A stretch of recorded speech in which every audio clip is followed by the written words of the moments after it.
Have you ever stopped and wondered what's really driving your decisions? I mean, really. Today, we're going to dig into the hidden forces that shape our every action, from why you might stick with an exercise routine to how we can literally learn from someone else's mistakes. So let's just jump right in with the big one. Why do you do what you do? We all like to think we're the captains of our own ship, right? Making these deliberate, conscious choices. But are we really in the driver's seat? Or are there some hidden systems running in the background, kind of calling the shots? Let's find out. Okay, first up, let's talk about the most familiar driver, our conscious motivation.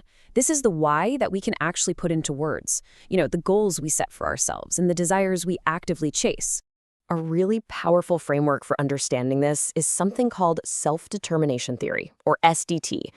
What it argues is that for any sustained activity, like keeping up with an exercise plan, real motivation isn't just about willpower. It's about fulfilling a set of universal psychological needs that build a way higher quality, internal kind of drive. So what are these needs?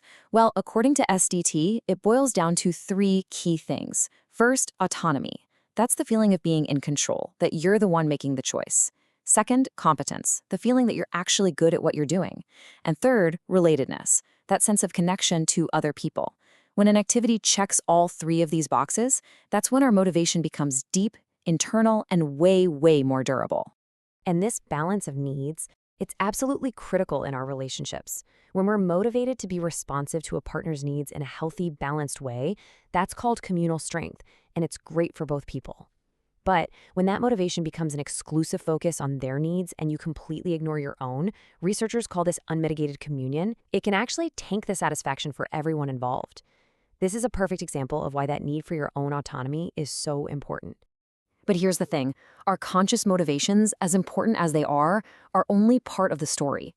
A huge chunk of our daily behavior is governed by something way more automatic, our brain's autopilot system.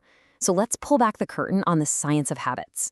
This all comes down to a really cool process called action chunking. See, your brain is all about efficiency. When you repeat a sequence of actions enough times, like driving to work, a part of your brain called the basal ganglia basically bundles them all together into a single, seamless routine. It's a chunk of action that runs with almost zero conscious thought. You just do it. And this really shows the two different systems we have at play. When we're first learning something, we're using goal-directed action. It's conscious, it's flexible, and we're paying super close attention to the results. But once that habit is locked in, we switch over to habitual action. This mode is fast, automatic, and rigid. And here's the wild part. It's often totally insensitive to the outcome. The habit just runs because that's what it does. So we have our conscious goals, and we have our unconscious habits. But there's a third driver that kind of blurs the line between them, the absolutely remarkable ability of our minds to shape our physical brain circuits just by thinking.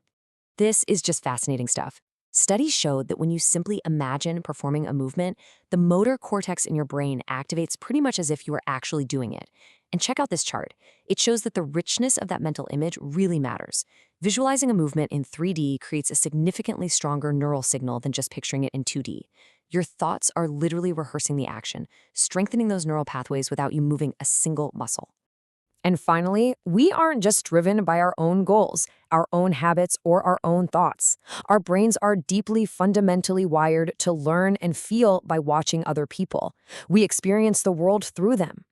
To really understand this, scientists used a pretty clever experiment to study what's called observational fear. Now, this slide might look a little technical, but the idea is super simple.